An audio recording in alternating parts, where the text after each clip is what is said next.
ሳሮን የህይወት ልጅ ሩት እንደሰረቀቻት ሰማች። በሰማችውም ነገር ማመን አቃታት። እንዴት ሩት እንደዚህ ታደርጋለች ቢሉ ማን ያምናል ብላ ተገረመች። እህቷ እንግዲህ ከስር ከስሯ እየተከታተለቻትና ወንጀሏ ልታጋልጣት እንደሆነ ገባት። ሳሮን በስተመጨረሻም የህይወት ልጅ ከደብረ ዘይት ለማምጣት ስትሄድ ዴቭ እህቱን እንዳግቷትና በማይጎዷት መልኩ ብቻ አግተው እንዲይዙለትና የተገቢውን ቅጣት እንድታገኝ አዘዛቸው። ዴቭ የእህቱን ወንጀለኝነት ለማጋለጥ ከስር ከስሯ መረጃ እየሰበሰበባት ይገኛል። ሳሚም ደግሞ የህይወትን ልጅ ለማግኘት ብዙ ነገሮችን ሙከራ እያደረገ ነው። ሰላም ሰላም! ውድና የተከበራችሁ የቻናል ቤተሰቦች እንዴት ናችሁ? ደህና ናችሁ ወይ? ከእኔ ጋር ሁሉም ሰላም ነው። ለዚህ ቻናል አዲስ ከሆናችሁ ሰብስክራይብ በማድረግ ቤተሰቡ ነው። የህይወት መንገድ ክፍል 52ን ይዤ መጥቻለሁኝ። በዛሬው ክፍል እንግዲህ ያው ዴቭ እህቱን እየተከታተላትና እህቱ ምን አይነት ጨካኝ እንደሆነች ኦልሬዲ እየደረሰባት እንደሆነ ነው የሚያሳየው። ቢሮዋ ድረስ እየሄደ መረጃ ለማግኘት እየፈለገ ይገኛል። እሷም ደግሞ በጣም ደንግጠው ጭራሽ ብልህ ብለህ ደግሞ መስሪያ ቤት ድረስ መጣ፣ ምንድን ነው የምትፈልገው ከኔ? ቆይ አንተ በሰው ወሬ ተነሳስተ እህትህን አታምናትም አይደለ ብላ ስጠይቀው ነበረ። ዴቭም ደግሞ የመጨረሻ እንደማያምናትና በባለፈውም ጀልባ የመርከብ ወረቀት የሚላክልና በየቦታው እየተጣለ የምናገኘው መርከቡ የሚባለውን የስራ ባልደረባሽን አንቺ ስለገደልሽው ነው። ስለዚህ የመርከቡ ገዳይ አንቺ ነሽ፣ ወንጀለኛ አይቶ አንቺ ነሽ። እኔ አሁን የምፈልገው አንድ ብቁ የሆነ መረጃ ብቻ ነው እንጂ እመኝኝ፣ የእውነት አድርገሹ ከሆነ እኔ ያለቅሽም፣ እጅሽን አንጠልጥዬ ነው ለፖሊስ አሳልፍ የምሰጥሽ ብሎ ዛተባት።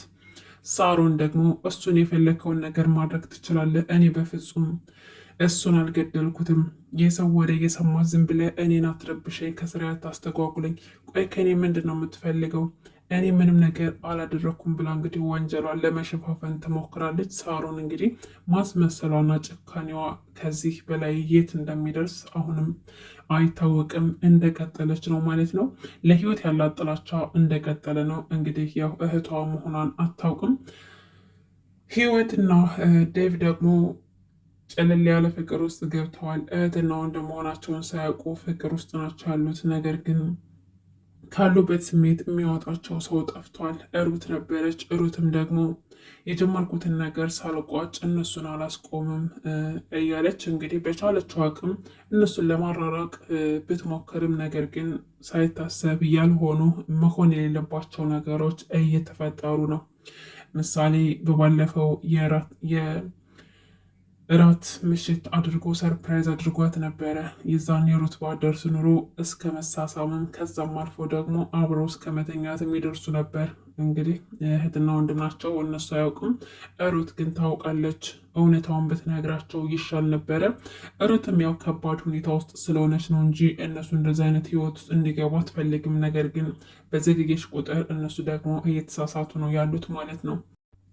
ህይወት እንግዲህ የዴቭን የልጅነት ፎቶ አይታ በጣም ተገርማለች። እንዴት ሊሆን ይችላል? የዚህ የፎቶ አይነት እኮ እኔም ጋለ የራሴ ፎቶ ነው ብዬ እኮ ይዤው የኖርኩት ፎቶ አለ እያለች ለሚኪ እየነገረችው ነበር። እንግዲህ ሚኪ ደግሞ ዴቭና ህይወት ወንድምና እህት እንደሆኑ ስለሚያውቅ ስለ ፎቶ ስትነግረው በጣም ደንግጦ ነበር።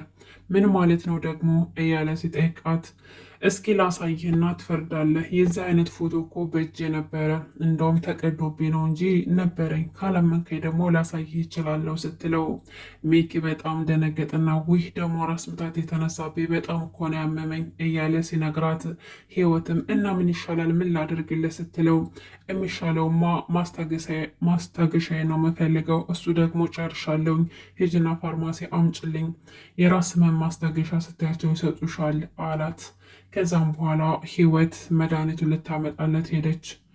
ሚኪ ደግሞ ከህይወት ልብስ ውስጥ ሄዶ በርብሮ የህፃንነቷን ፎቶ ከዴቭ ጋር እና ከሳሮን ጋር የነበረውን ፎቶ ወሰደባት። ህይወት እንግዲህ ዴቭ ወንድሟ እንደሆነ ሳታውቅ ቅልጥ ያለ ፍቅር ውስጥ ገብታ ብዙ ድንበሮችም እየተላለፉ ይገኛሉ። ነገር ግን እውነታው ቢወጣ አሪፍ ነበር። ምክንያቱም እህትና ወንድም ሆነው እንደዚህ አይነት ነገር ፈጽሞ የማይፈቅድ ነገር ነው። እነሱ ደግሞ ሌላ ነገር ውስጥ ገብተዋል። ሳሮን አሁን ሩት የህይወትን ልጅ እንደወሰደች ስላወቀች ሩትንም ለመጉዳት እንዲሁም ደግሞ የህይወትንም ልጅ የት እንዳደረገቻት በማጣራት ላይ ትገኛለች። ሳሚ ደግሞ በተፈጠረው ነገር እንግዲህ ከሩት ጋር ሲጨቃጨቁ ነበር። የህይወት ልጅ የት ነው ያደረግሻት? ቆይ አንቺ ምንድን ነሽ? ለምንድን ነው እዚህ ውስጥ የገባሽው? ለምን አርፈሽ አትቀመጭ? ምን አገባሽ እዚህ ውስጥ? ልጅቷን የት እንዳደረግሻት ተናገሪ። እኔ ነኝ ጥፋተኛው፣ አንቺ ማመኔ። ለካስ አንቺ ነበርሽ ከዚህ ሁሉ ጀርባ ያለሽው፣ ሳሮን ሳትሆን አንቺን ነው መፍራት ያለብኝ እያለ ሲጮህባት ነበረ። እናም ደግሞ የህይወትን ልጅ አምጪ እያለ ሲዝትባት፣ ሩትም ደግሞ እዚህ ነገር ውስጥ ሁሉ የገባሁት ወድጄ አይደለም፣ አንተም ታውቃለህ፣ ይህ ሁሉ ነገር የማደርገው ለህይወት ብዬ ነው ስትለው፣ ኧረ እባክሽ ተይ እንጂ ለህይወት ብለሽ ነው እንዴ ልጇን ከእኛ ያራቅሻት? ይላታል። ሩትም ደግሞ እባክህ ሳሚ ተወኝ፣ የራሴን ስራ ልስራበት እያለ ብጮህበትም፣ ሳሚ ግን ልጅቱን እንድታመጣ ጠየቃት። ተው እንጂ ልጅቷን ማመጣት ሳሮን ባለችበት ነው። ሳሮን እኮ ምናልባችም ልጅቷን ብታያትና እኔ እዚህ ቤት በአመጣት እኮ በድጋሚ ተወስዳትና ጉዳት ታደርስባታለች። ስለዚህ በፍጹም ልጅቷን ሳሮን እዚህ ቤት እያለች ላመጣት አልችልም ብላ ተቆጣችው። ከዛም በኋላ እንግዲህ ሳሮን ሁሉንም ነገር ስለሰማች ስለ ልጅቷ ስለ ህፃኗ ማጣራት ትጀምርና ልጅቱ ደብረ ዘይት እንደሆነች ስለገባት ወደ ደብረ ዘይት ለመሄድ ወስናለች። ሳሚም ደግሞ የህይወት ልጅ የት እንዳለች አያውቅም። ምንም እንኳን የህይወትን ልጅ ለማግኘት ብዙ ቢሞክርም ልጅቷ ግን የት እንዳለች እስካሁን ድረስ የሚያውቀው ነገር የለም። ህይወት ደግሞ ልጇ የት እንዳለች እስካሁን ድረስ ስለ ልጇ ምንም የሰማችውም ምንም አይነት ፍንጭ የላትም።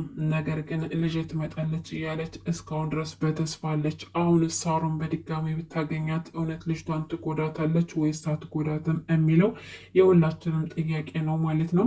እንግዲህ ዴቭ ደግሞ ሩት ከዚህ ነገር ውስጥ ሁሉ እንድትወጣ አስጠንቅቋታል። ከዚህ ነገር ውስጥ ወጥታ የራሷን ስራ እንድትጀምርና ህይወቷን እንድትቀጥል እንዲሁም ደግሞ ክላስ መጀመር እንዳለባት ነገራት። ሩት ደግሞ ችግር የለውም ወንድሜ፣ ስለኔ አታስብ፣ እኔ በቅርቡ ስራ ጀምራለሁ፣ ስለኔ ምንም ነገር አታስብ አለችው። ሩት እንግዲህ ያው እድሜዋ ትንሽም ብትሆን ነገር ግን ሳሮንን ለማጋለጥ ከስር ከስሯ እያለች ወንጀሏን ለማጽዳት ለፖሊስ ለመስጠት ወይም ደግሞ እየሰራች ያለችውን ነገር ግልጽ ለማድረግ ይፋ ለማድረግ ብዙ እየደከመችና እየለፋች ትገኛለች። እንግዲህ እስካሁን ድረስ የህይወት ልጅ በህይወት እንድትቆይ ያደረገችው በሩት ምክንያት ነው። ነገር ግን ዴቭና ህይወት የማይፈለግ ነገር ውስጥ እየገቡ ይገኛሉ።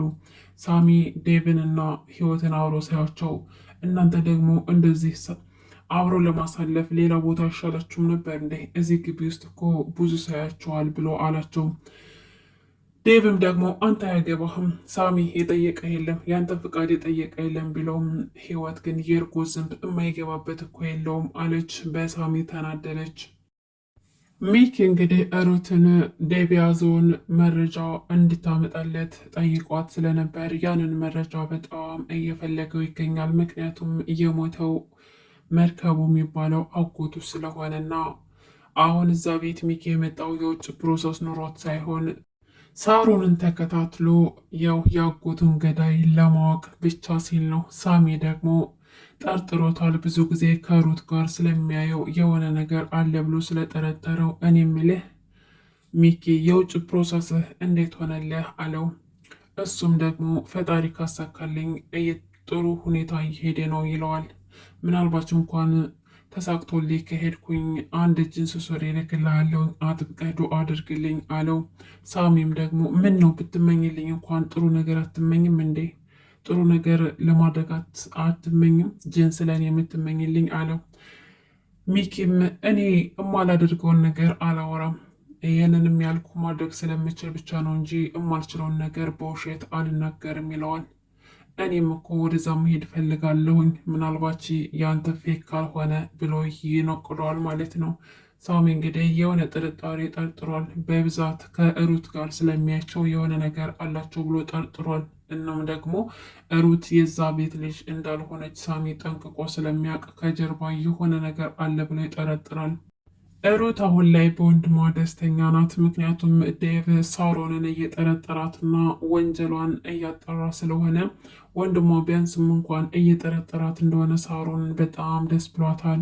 ሳሮን ዛሬ ወደ ደብረ ዘይት እሄዳለሁ ብላ ለዴቭ ነገረችው። ዴቭም ደግሞ ለምንድን ነው የምትሄጂው ስላት ያው ለስራ ጉዳይ ነው ብለው ወደ ደብረ ዘይት ለመሄድ ስትወጣ ዴቭም ደግሞ ስላላመናት አሁን ሳሮን ወጥታለች፣ አጥብቃችሁ ተከታተሏት፣ እንዳትጎዷት፣ እኔ እንዳልኳችሁ እንድትይዟት ትፈልጋለሁ ብሎ ዴቭ ለሰዎቹ ትእዛዝ ሰጣቸው። ሩት ደግሞ ሳሮን ወደ ደብረ ዘይት መሄዷን ስትሰማ በጣም ደንግጣና በእርግጋ እኔም መሄድ አለብኝ ከሆነ ሰው ጋር እኮ ቀጠሮ ነበረኝ እረስቸው ነው ብላ ዴቭን አታላው ተከትላት ትሄዳለች። እንግዲህ ዴቭ በሳሮን ላይ ምን ያደርጋል የሚለውን በቀጣይ ክፍል የምናይ ይሆናል። ሩትስ ምን ታደርጋለች? ሳሮን ተከታትላ ልጇን የህይወት ልጅ ታተርፋታለች ወይስ ደግሞ ሳሮን ትነቃባታለች የሚለውን ነገር አብረን የምናይ ይሆናል። እስካሁን አብራችሁ ስለቆያችሁ ከልብ እያመሰገንኩኝ፣ ለዚህ ቻናል አዲስ ከሆናችሁ ሰብስክራይብ ማድረጋችሁ እንዳትረሱ። በቀጣይ ክፍል እስከምንገናኝ ድረስ በያላችሁበት ሰላማችሁ በዚህ ተረፍረፍ ይበልልኝ። መልካም ጊዜ ተመኘውላችሁ።